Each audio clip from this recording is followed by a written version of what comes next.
Welcome, friends. Welcome to my show. Today, unlike the last few episodes when we were discussing about Afghanistan and the catastrophic situation, we have something which is much more closer to us Asians, and that is cricket. Cricket, for me, is part of the Asian identity. Whether you call it cultural identity, identity as a diaspora, or identity as Indian, cricket somehow comes very, very close. I personally have a love hate relationship with cricket. I spent all my childhood playing it, but at some point of time, I gave it up. I gave it up because I found a bit inane that a country was so obsessed with this one single game. But that has not changed in India. And when I became part of the diaspora, when I became what you can call British, that whole British Indian identity, cricket came back with equal intensity, with equal ferocity. And today, I'm again wedded to the game. And today, I have in my show someone who is from the world of cricket, who has been a player who plays cricket still, but who has been an international player for the Indian team, who's also a cricket commentator and is currently doing this for BBC, and also a cricket analyst and has deep insight into the game. So, friends, let me welcome Deep Dasgupta, who has recently shifted from India to London and who has become part of the South Asian diaspora, another British Indian, and another cricketer who has joined our community in the United Kingdom. Deep, welcome to my show. Thank you so very much. Deep, as I said, cricket for me has been a love hate relationship. I don't think I know rules about any other game other than cricket because in the entire childhood which I spent in India, there was hardly any mention of anything else. In fact, much later, I picked up information about tennis or golf, which was more because, being in the UK, Yeah. it's part of the culture. But in India, still, I don't think, most of the youngsters know any other game but cricket. What do you think is the reason for such an obsession with this game in India? Well, one of the biggest advantages of cricket as a sport in India is that we always had role models. Every generation's had role models, and we are very, very kind of privileged to be part of that legacy, starting from the 1920s, Balwankar Balu and onwards. So we've every generation has had a proper role model. If I look at my growing up years, and I'd say someone like a Sunil Gavaskar, Kapil Dev, and then Mohammad Azharuddin, then Sachin Tendulkar, obviously, and so on and so forth. Rahul Dravid, Saurav, Anil Kumble, and then this generation got MS Dhoni and Virat Kohli, Bumrah, and all these guys, Rohit Sharma. So I think we are very, very lucky that way. Unfortunately, in the other sport, we haven't had that continuation of icons. For badminton, let's say growing up, Prakash Patikar was brilliant, and then there was a lull for 20 years, and then obviously you have Saina and Sidhu and all. Tennis again, by growing up, remember Ramanathan Krishnan, and then again there was a 20 years break. So I think that way cricket might be the only sport which has been producing, churning out icons every generation. So, role models we had, for instance, in hockey as well, we had Dhyan Chand very long back. And we have what you can call very Indian sports as well, which never got fully developed till now, like let's say Kabaddi, for instance. But there's something special about cricket. Is it because of the history, shared history between Britain and India of the colonized past? Is there something to do with that? Or you reckon it's something organic which has happened to India?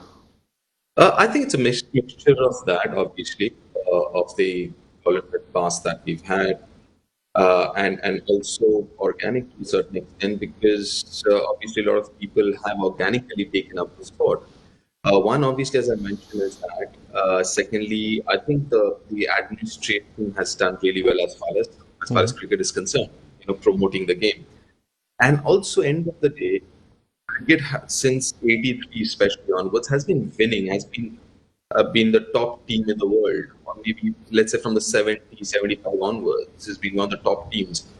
And I think even for example, you gave a very good example of hockey. Hockey till the 80s, we were very, very good. We were like top two, three teams and regularly winning golds and silvers. So till that point, obviously, hockey was as popular as cricket. But then what happened is I think cricket started winning more as compared to some of the other sports. So obviously you want to play a sport which is more on television and it is there. It's in Hindi में हम बोलते हैं ना जो दिखता है वो बिकता है. जो दिखता है, दिखता है. So it's like that. So you see more of something and you want to play it or you want to be part of it. And then fortunately or unfortunately, cricket's been that sport which is always on Visible. Bilkul. So Deep, I mean, how does it feel to be part of the Indian team? I mean, in today's time, Indian team is the team, and you were part of it. You played international cricket. It's almost equivalent to stardom. It's almost equivalent to, let's say, in the UK, being part of the football team or being part of menu. So it's kind of a journey. It's kind of a very it's a high.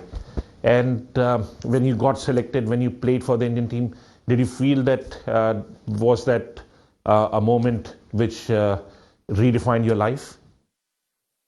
Yeah, obviously, yes.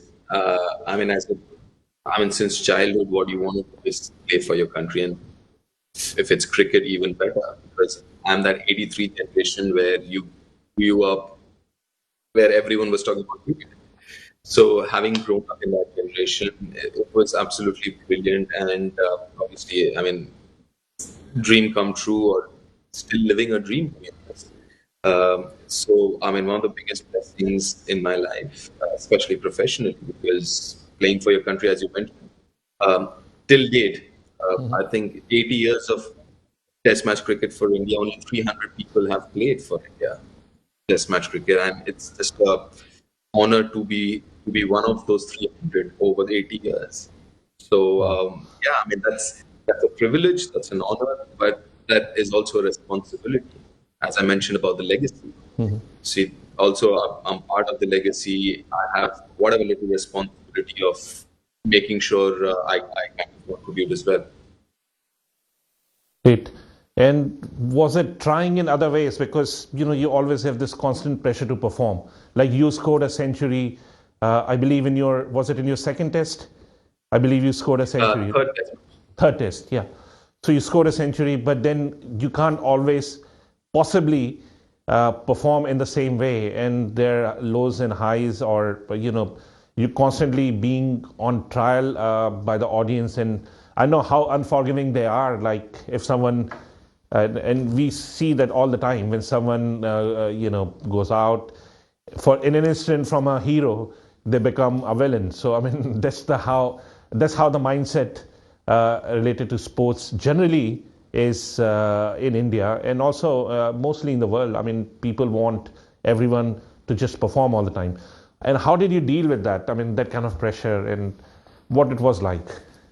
Yeah, I mean, the pressure is always going to be there when there is the spotlight. The pressure will be there, and it's part of the job, as they say. If you don't like the heat, don't get into the kitchen.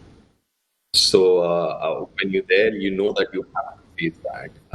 I would say it was a little more difficult back then because straight from Ranji Trophy cricket or first class cricket, where hardly anyone would come and watch you to straight away to packed stadiums.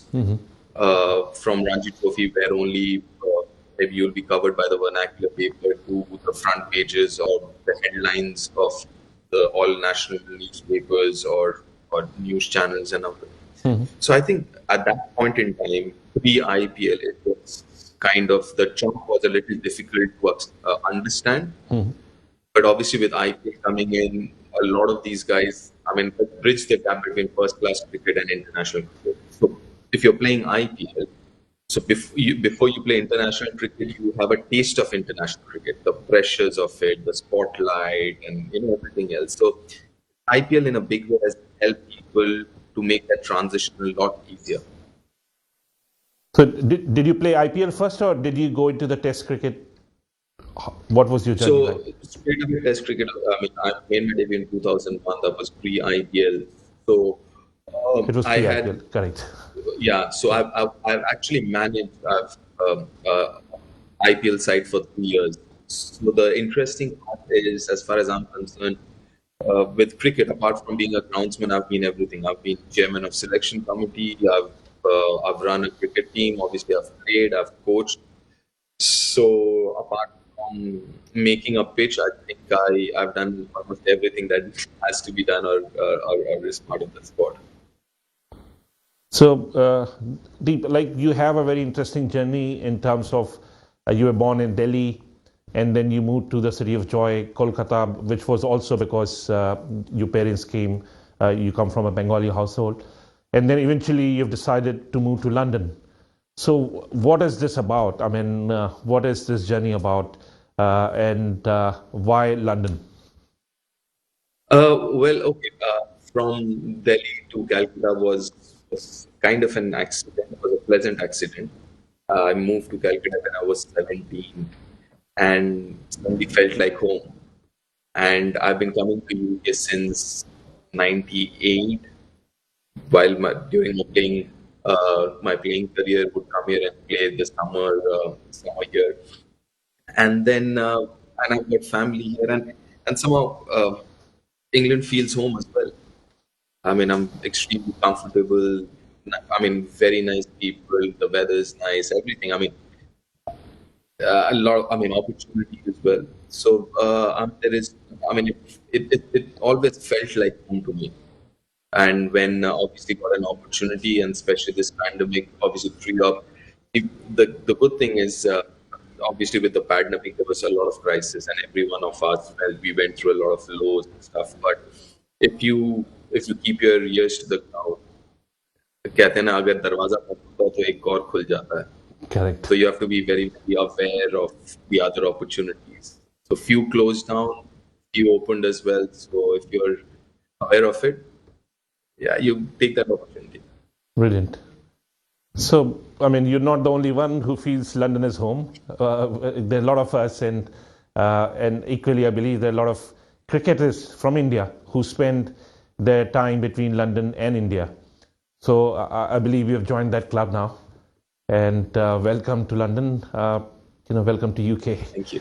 from me. Thank you. So, Deep, you have kind of been a player and you're now a broadcaster, I believe, because you're on BBC.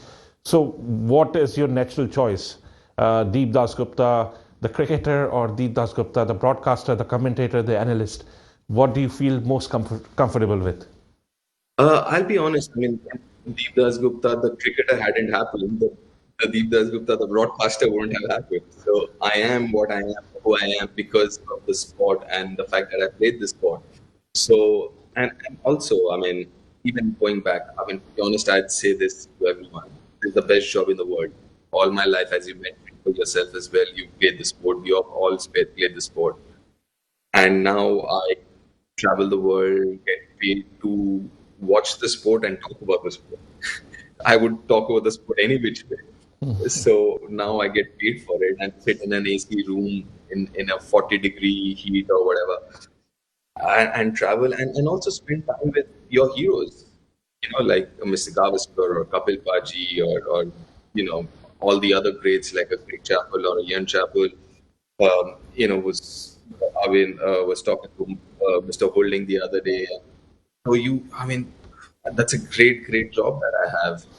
But having said that, I mean, that feeling of representing your country when you're out there in the medal before the game starts, the national anthem is playing, and there's 60,000 people in the stadium. Nothing, nothing can beat that feeling, and I can't explain that feeling. Even thinking about it gives me goosebumps. Goosebumps. Yeah, I get that, Deep. And obviously, we are living in a very, should I say, digital, but not even digital. It's hyper digital world where everything is captured, replayed, documented again and again. On social media, and not just on TV, but on social media on different platforms. So the job of a commentator, or would I say someone who's talking about the game, has this, has got new challenges, because earlier I remember there was a time when cricket commentary was sacrosanct, because that would be the only thing. I was born in the time when I used to listen to it on the radio, like the Indian team when they were in West Indies. I used to get up at 4 o'clock in the morning, switch on that radio, somehow get that wave. It was not that easy. Very often you would not get it. So somehow get that wave and just get glued to it. Like, your ears are like glued to the radio. So I'm coming from that era. And now it's kind of, streaming on your phone, it's streaming on Facebook, in various platforms. And also I find equally that even the audience, and by which I mean people who are watching the game, friends, family, they equally have become commentators. So there's a completely different time zone, different time. What do you think are the challenges for you as a broadcaster now compared to what it was I before? think, yeah, I mean, you've said it very, very correctly. When we were growing up, there was only six people talking about the sport, right? Maybe another couple of people would be writing about it. So in total, maybe 8 or 9 opinions would come to us. Right? But now, as you mentioned, you've got television, you've got music medium, you've got newspaper, the print, and everything else. So many other ways, and so you have all these opinions coming, which is great in a way, which kind of empowers a viewer. So the viewer has that opportunity of getting different views and then figuring out what is his or her. So I think that is good in a way that you have all these views coming in. One of the biggest challenges for someone like me is, and I'll be very honest, it happens quite often in India, is you say something about someone and say, "Arey, isne kitna khela hai?" Right. Yeah. So the thing is, I mean, at times it becomes a little bit of an issue. Then obviously the obvious question as far as what comes in my head is, "Bhaiya, आपने कितना खेला to question me?" So if I don't have the right to talk about somebody who's played more than me, so nobody should have the right who's played less cricket than me to question me. So that kind of happens at times.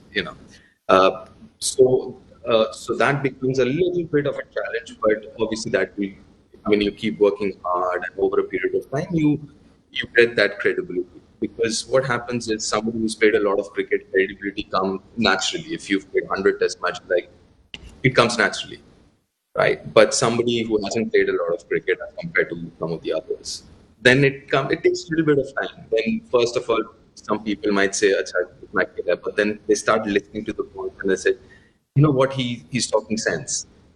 Then they kind of want you. So it is a longish process, and it's absolutely natural, and it's also fair. So it's not. I mean, I'm not complaining, but it's just telling you the process that somebody has to go through to create that credibility around you. And but for some people, it, like I said, happens naturally, comes naturally, but some have to work a little harder.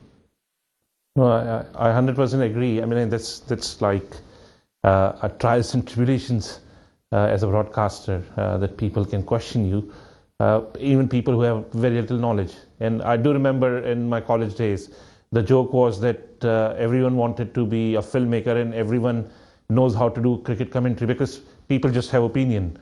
And these are challenging things, because as an expert, your view versus common man's view can often be conflicting.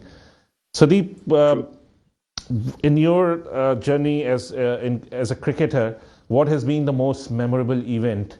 And as a broadcaster, what has kind of been the time when you kind of felt that you're watching history, or are you watching something which is going to last? Obviously, I mean, from a cricketing perspective, as a playing the sport perspective, I think when I made my debut, I mean, that was very, very special.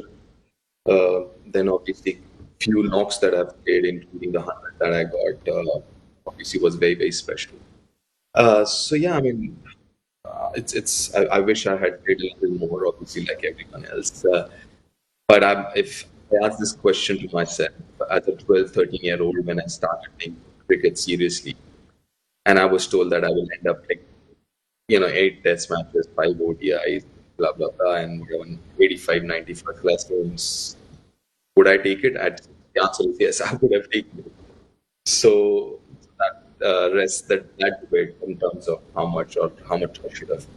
So going back to the broadcasting point, I think every now and then you get that feeling. For example, let's say this series. I mean, every time Joe Root was out there scoring those hundreds. So end of the day, yes, you have a subconscious bias, especially as a broadcaster. I make it a point that I'm not coming across as biased, because end of the day, the idea is to call the game as I see it, and I don't want to be biased. I want to tell the viewers how I am viewing the game. So obviously, irrespective whether it's Guru or Virat Kohli, if it's good cricket, it's good cricket. You will appreciate and admire good cricket. So one of that example I was giving was Joe Root scoring those runs. You're like, and I'm thinking, how do you get him out? And you just admire that whatever question was asked of him, he had an answer for it. Same with someone like a Bura. I mean, flat pitches, nothing's happening. I mean, the last test match that fell after lunch, you've got to admire it. And when you're part of it, you're so privileged to kind of be part of it and experience it live and kind of be there at the ground. So there have been quite a few of these instances, and that's the great thing about our sport is it just keeps throwing those moments every now and then, and you just feel so privileged to be part of it. It's simply great. I mean, to think objectively about the game and not just loyalty to a team, which quite often it's a bit overblown. You you have to admire the game. So yeah, and I think True, that's Manish, good. and also the important part is I don't consider myself as an expert, because obviously, I mean, I haven't played enough to be an expert on this topic. But how I see myself as an analyst, as you define, and if you let emotions get in, then the analysis part of it might get wrong. Then you're looking at the game through tinted glasses. So I try and be as unbiased so that I can analyze the game better. Thanks. I'm going to ask you a slightly controversial question, Deep. So, I mean, we all know the positive side of cricket, and the wonders it can do, and the wonders it has done for India as a nation in bringing it together, and also the relationship between India and the cricketing world, by and large. But there is a dark side, and that was, I don't know, I mean, if it's true or not, but I watched a series on Amazon Prime which was called Inside Edge, and it is pretty much about the Indian team, and I'm sure it's based on at least, if not 100%, it's 10% of reality. So, and I wanted to ask you, have you gone through that? Have you seen that side of cricket? We do keep hearing rumors. We do keep hearing things like someone has not been selected because of XYZ, favoritism, nepotism, and always overbearing interference of politics in cricket as well. Like BCCI is not always managed by people from sports. I mean, nothing wrong with it. It's, you always do a balance across the world. You have people from politics and sports and social life, but there's a bit of that side to Indian cricket. And, whatever you'd like to say about that, I won't push you, Yeah, but yeah. so I mean, that's a very common perception, call it, and not completely wrong, like you mentioned. I mean, if there is smoke, there has to be some amount of fire somewhere, right? So the thing is, as far as let's tackle the question of nepotism or favoritism. See, when you're a selector, your job is to select a player, correct? And that player, it's very subjective who you like. If you by the number, then you don't need a selector. You have a computer, you pick the top five run getters, top five wicket takers, and you make a team. So when you have a human being, a selector, so obviously it's very subjective. So somebody might have scored more runs than someone else, but someone else gets picked because selector thinks he's a better player. and we all can agree or disagree. So that subjectiveness at times can come across as favoritism. So I'm all right with that. At the end of the day, there are so many selection calls that the selectors have taken, and I don't agree. But do I think that's favoritism? Maybe. It's very difficult, right? But at the end of the day, it's a call that it's a very personal call taken by five selectors. So yeah, there has been times, to be very fair and honest, there has been times where there has been favoritism as well. There's absolutely no two ways about it. Maybe it used to be more back at the times when the media wasn't as robust as this. But in this day and age, everyone's under the spotlight. I mean, including the selectors. You make one wrong move, you're ripped apart, whether it's social media, digital media, print, television. So there's so much of spotlight on every individual who's part of the sport that you have to be very, very careful, the calls that you take. So maybe back in the day when the media wasn't as robust as this, it was more prevalent, I'd say. Okay, so that's nepotism. I don't think in cricket we have nepotism because end of the day it's a performing art. At the most, what somebody can do is say, okay, you play two games, but in the day, end of the day, you have to perform. Just because you're someone related to someone, you can't go on and do whatever you want. So I don't think nepotism. In fact, I've personally seen a very famous surname work against someone, not in favor but against someone. So that's there. The other important challenge I think you wanted to mention, you alluded to it, is also the huge fixing part of the sport, where we keep talking about it in hush groups and stuff like that. And my take is this: there are obviously rotten apples in every part. So I won't be surprised if there is one or two rotten apples. But slowly, I mean, things are getting really, really tough for these rotten apples because of all the regulations and all the media and everything else being part of it.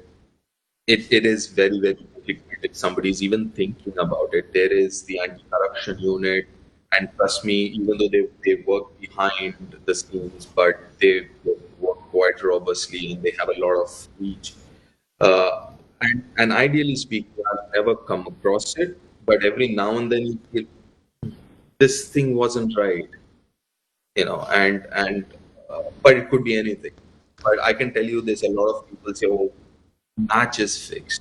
You cannot fix a game, and to fix a game, you need 4 or 5 people, right? You need half the team, and you look at teams we talk about. There's some legends. There's some huge names, and the sport itself, cricket itself, is it's so well paying. Is it really worth it for these guys? I doubt. So even though people talk about it and they come and tell me, "Oh, this and that," uh, I don't really agree with them because I don't think it's worth. Well, I mean, uh, it's proven that at least attempts have been made, to fix matches. So, but we don't know the whole truth. And as you rightly said, like life is not fair at all levels. So somewhere subjectivity has to creep in and guide us as well. Thanks, Deep. We're going to take a short break, and we'll come back in 2 minutes.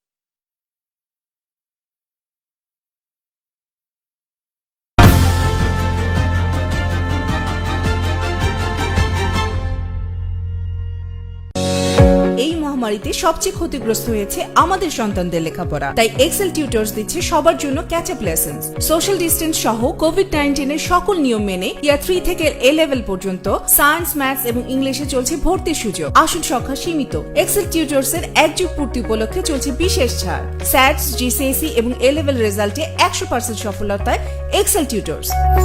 167 Commercial Road, London E1 2DA.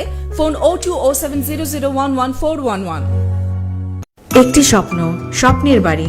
আপনার বাড়ি নির্মাণের প্রয়োজন architectural design, planning, permission, নিখুঁত construction, loft conversion, 6 metre extension, অথবা নতুন বাড়ি বানাতে বা মেরামত করতে চান? ঝামেলামুক্ত ও বিশ্বস্ততার নিশ্চয়তায় আমরা আছি আপনার পাশে শুরু থেকে শেষ পর্যন্ত। CDNC Creative Design and Construction Limited, 0208 004 3327। আপনার স্বপ্ন এবার হোক সত্যি।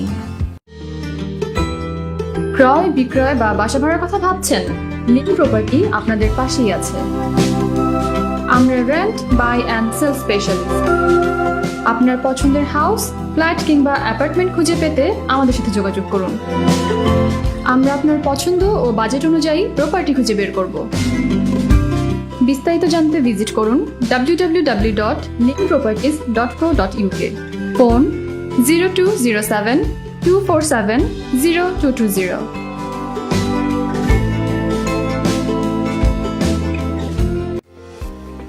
প্রিয় দর্শকবৃন্দ, সকল বয়সের মিলিয়ন মিলিয়ন মানুষ ইতিমধ্যে কোভিডের 2টি ভ্যাকসিনই গ্রহণ করেছে, যা আমাদেরকে স্বাভাবিক জীবনে ফিরিয়ে নিতে সহায়তা করছে। যেসব ইভেন্ট বা জায়গায় 2টি ভ্যাকসিন নেওয়া বাধ্যতামূলক, সেখানে তারা যেতে পারছেন। এমনকি বিভিন্ন দেশ ভ্রমণের শেষেও কোয়ারেন্টাইনে থাকতে হচ্ছে না। ভ্যাকসিন হাজার হাজার মানুষের জীবন বাঁচিয়েছে, এমনকি হাসপাতালে ভর্তি হওয়া থেকে 90% পর্যন্ত সুরক্ষিত রাখে। সুতরাং আপনি বা আপনার পরিবারের কেউ যদি এখনো পর্যন্ত ভ্যাকসিন না নিয়ে থাকেন, তবে আজই তা নিতে পারেন। সবাই ভালো থাকুন, নিরাপদে থাকুন। ধন্যবাদ। Thank you. Did you open the bank account? I did that at the airport in India itself. How? With ICICI Bank's UKI mobile app, you can open your current account and transfer money to your loved ones in India instantly. And the NRI account? ICICI Bank UK representative came home with a tab and opened my NRI account. পূর্ব লন্ডনের প্রাণকেন্দ্রে White চ্যাপেলে সুপ্রতিষ্ঠিত Chancery Solicitors, immigration, family matters, benefit, commercial lease, landlord এবং tenancy, wills and Islamic wills সহ বিভিন্ন সমস্যার সমাধানে চান্সারি সলিসিটর্স সাফল্যের সাথে কাজ করে যাচ্ছে। চান্সারি সলিসিটর ডেডিকেটেড টিমের মাধ্যমে সর্বপ্রকার আইনি সহায়তা দিয়ে থাকে। চান্সারি সলিসিটরে আপনারা স্বাগত। চান্সারি সলিসিটর্স 02072479338, Whitechapel, London. Perfect prescription glasses from just £6 a pair, including lenses and coatings, at selectspecs.com.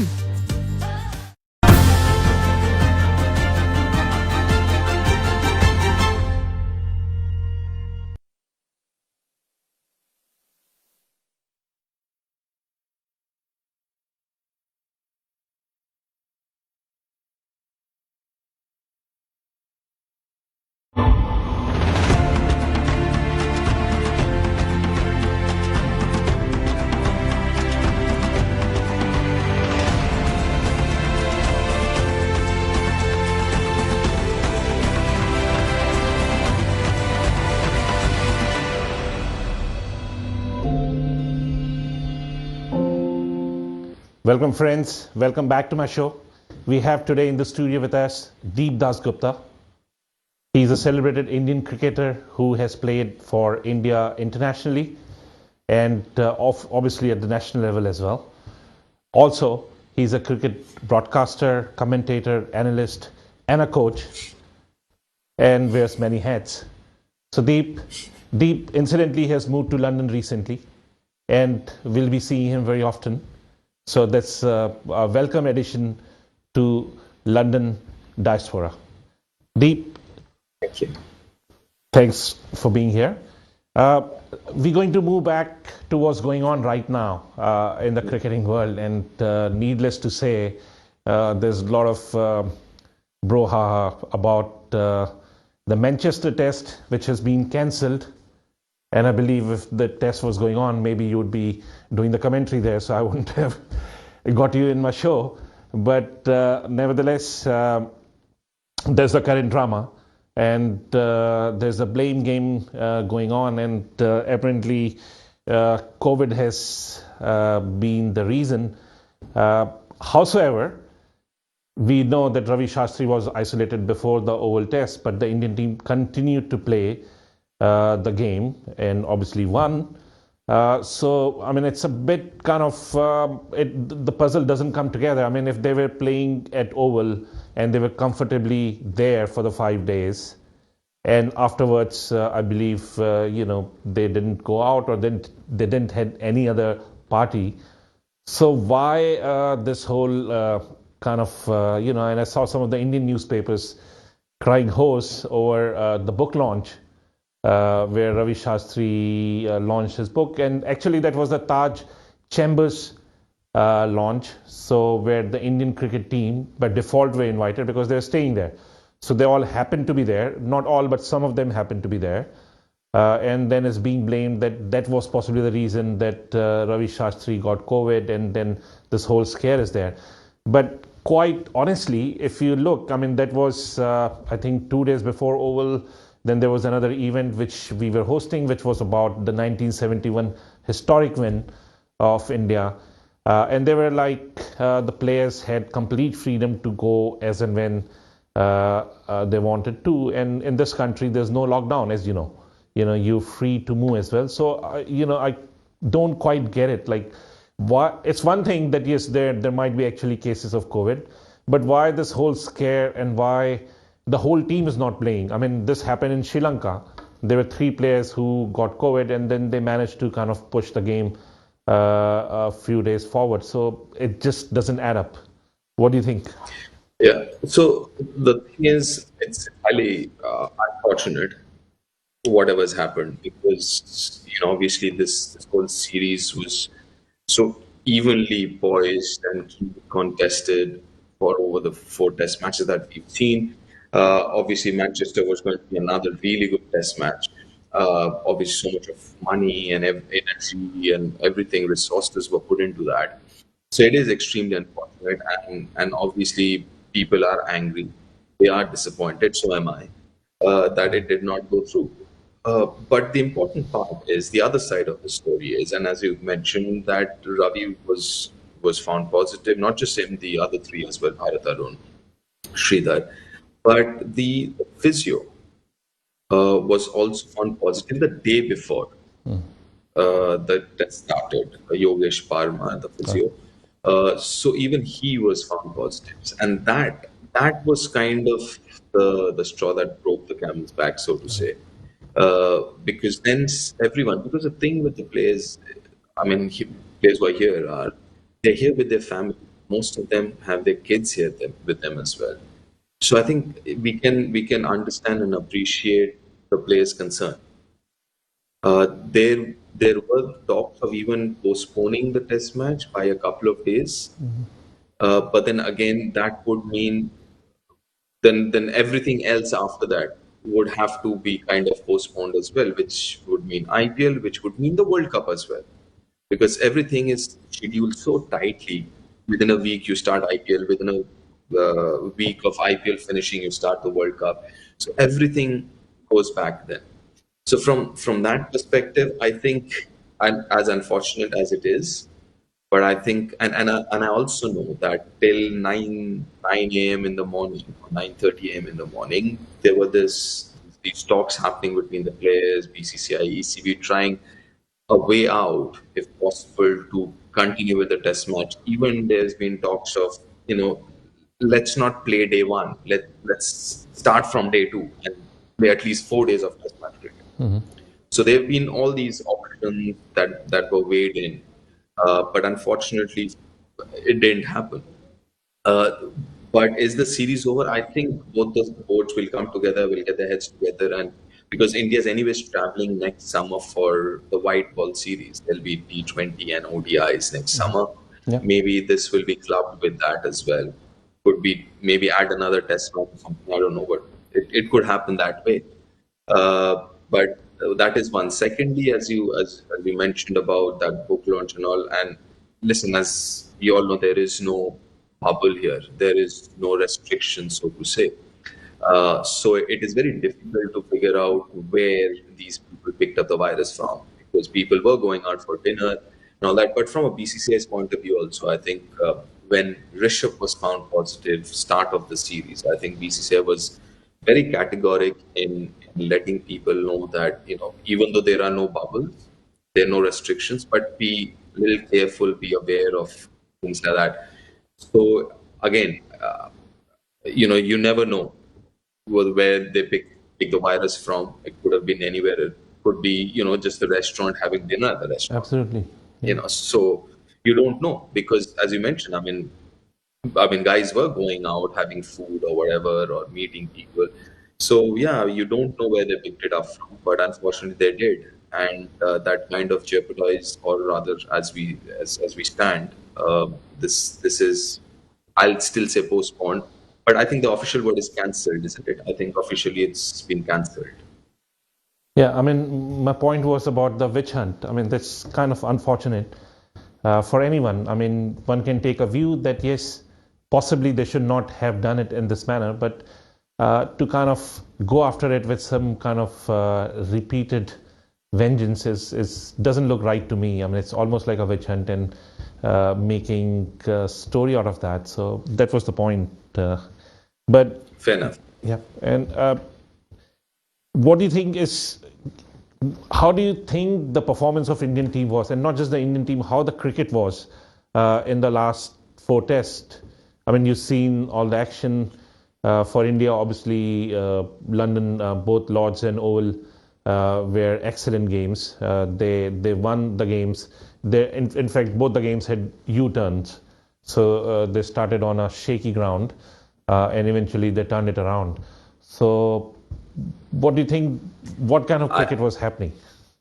I think it was a series of comebacks, isn't it? I mean, every time a team was behind, they came back, whether it was India, whether it was England, whether you're talking about test match results or within the test matches, even, the flow of the test matches.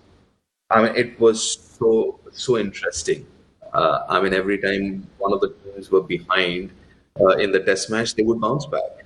And I mean, that just made this test match so much more interesting, because you never know what would happen in the next day. For example, the first day at Lord's, India would kind of dominated day one, 270 for what, 2 or 3, whatever it was. But day two, there was a collapse. And then England came back, and England dominated the next 2-3 days. And then India came back and won the 5th day and won the test match. Yeah. So, I mean, that's what made this test match that much more interesting, because you could not predict what was going to happen. If India was good on a particular day, that did not mean that the next day they would be good again, or England won't kind of bounce back. So it was an extremely interesting test series. So do you think that some elements of, should I say, IPL or one day or T20 has creeped into test cricket? Because I can't remember for a long time a test series which was so interesting, where you actually, like you rightly said, things were changing. One team was winning one day, and then it was kind of, the stakes were turned. So do you reckon that all this kind of innovation which has happened in cricket, and also now there's a new thing called the 100, which you must have noticed, which just happened before the test series, which is about 100 balls.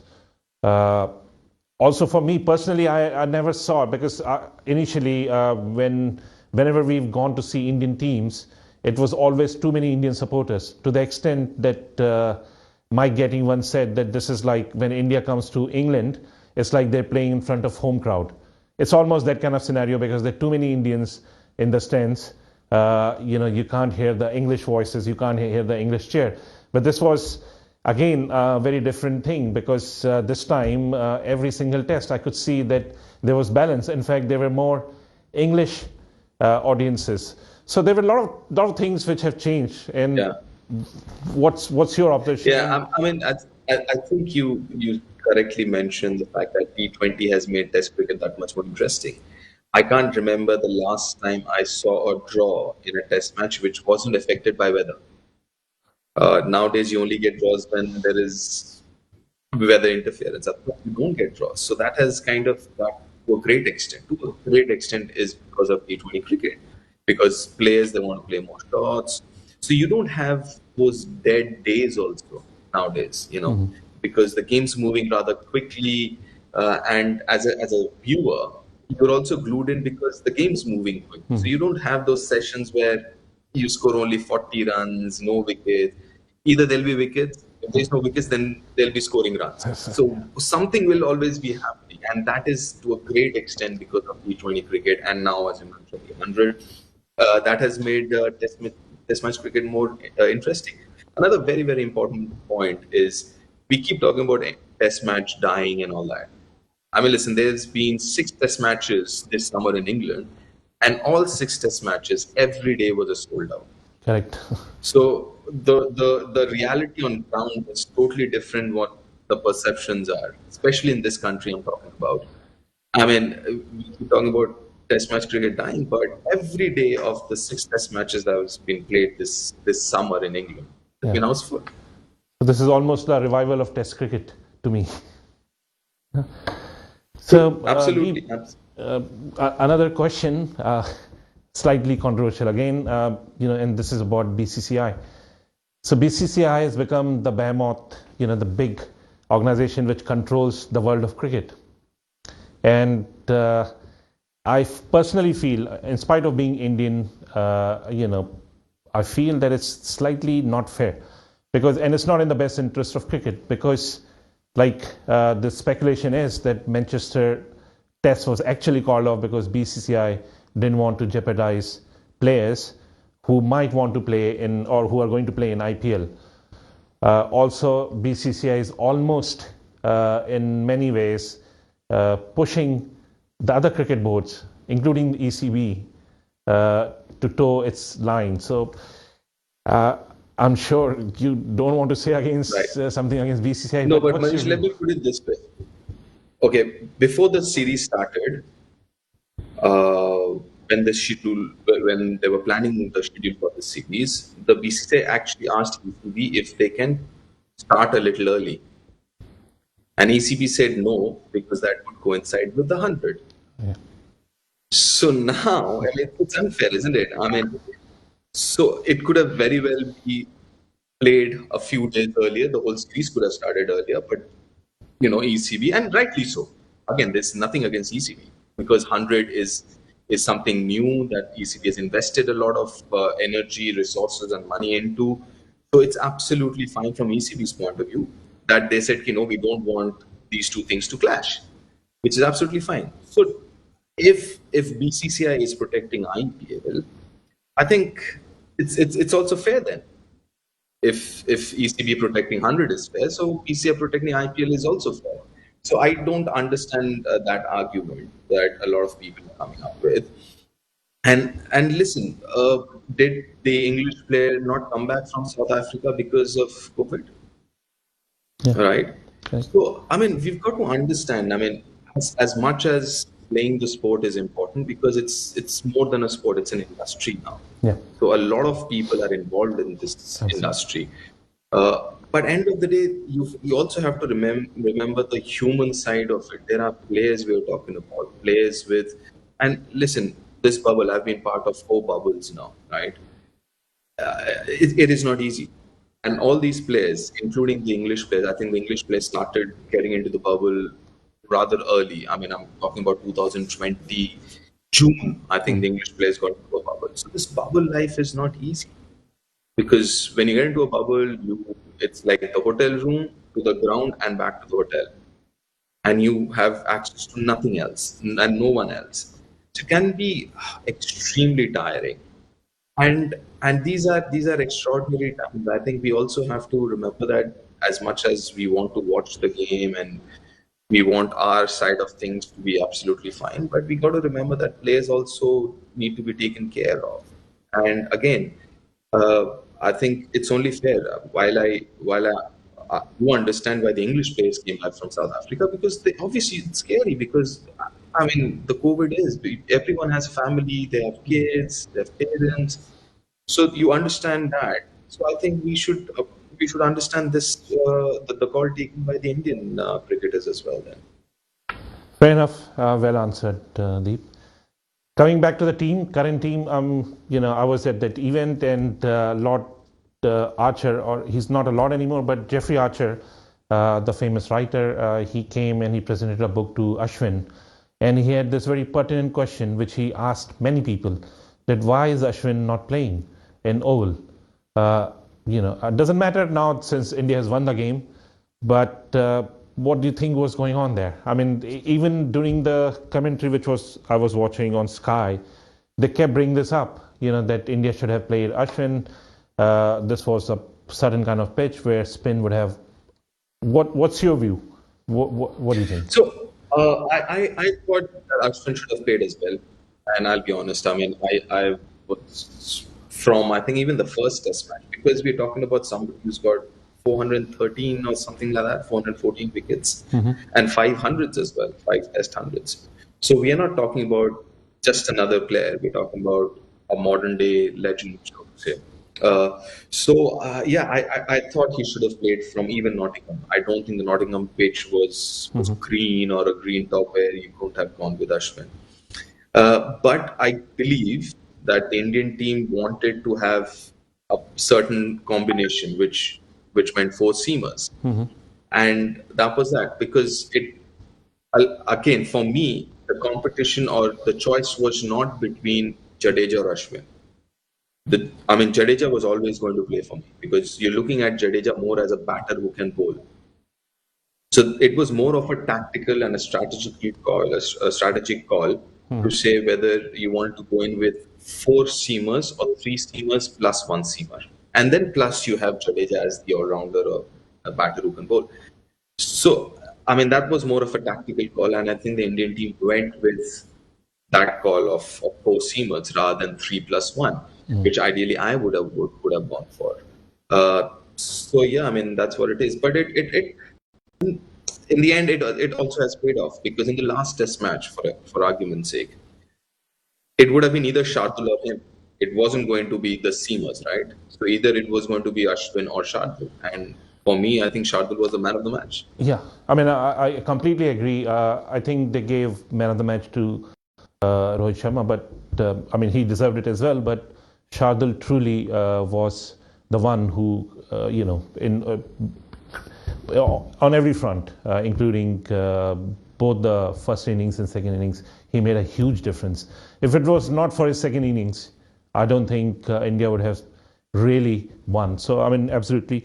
And do you think with Shardul, we found someone who is truly an all-rounder, like we had Kapil Dev, and we always had that one all-rounder who made that big difference. Do you think Shardul now fills in that space? I think so. I will not go as far as comparing him with anyone like Kapil Dev. Kapil Paji is Kapil Paji. Yeah. But I would say he can get the job done. Somebody who is still a bowler, but is a very, very handy and useful bat. And the way that he batted, 4th Test match, both innings, extremely crucial. You mentioned about the second innings, India was 213 runs ahead at that point, and could have very well lost the Test match if those 50 runs weren't scored by him.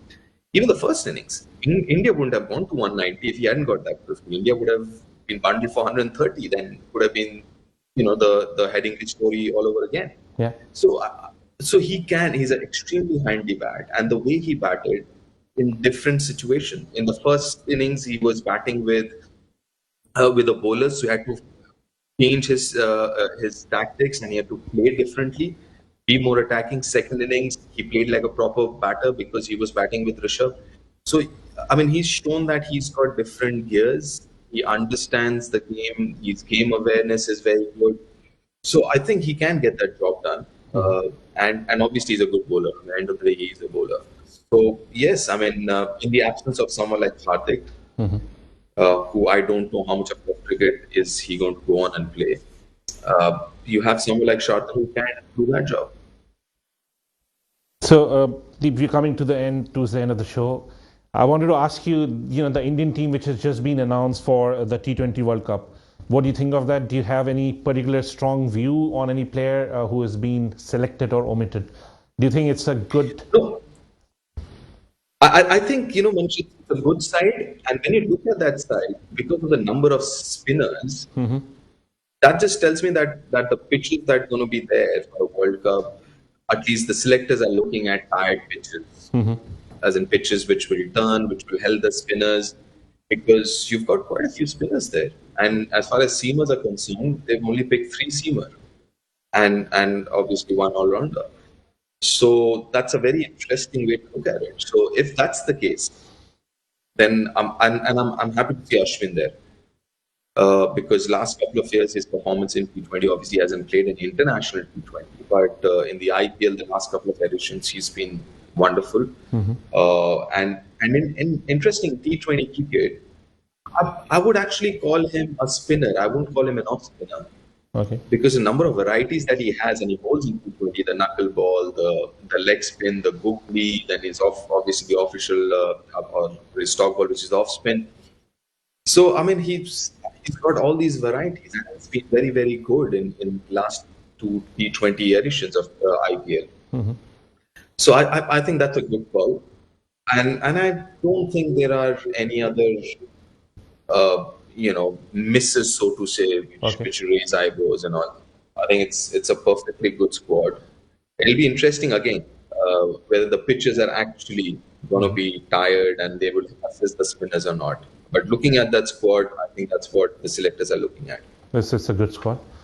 Who's your player of the moment? Who do you bet your money on? Who's the guy who's going to be the star in the coming days or in the coming years? Who's that? In terms of the Indian players you're talking about? Indian team. Yeah. I think Rishabh. I think Rishabh is a superstar in the making. I mean, if he doesn't reach where I think he should, I think it'll be his fault. I think something that he would have done will be kind of inflicted. But because obviously he's got the talent, he's got that X factor, and also he's got this leadership qualities as well, which hasn't come to the fore as much so far. But personally, knowing him a bit, he has that leadership quality as well. So I think he's got everything you need in a superstar. So I think he's a superstar in the making. And who after Kohli can lead the Indian team? I mean, in your view? I mean, there's a lot of debate, as you're aware. So I think this T20 World Cup is going to be extremely crucial as far as the white ball Indian captaincy is concerned, because you have someone like Rohit who again is a very good leader, and he's a proven captain.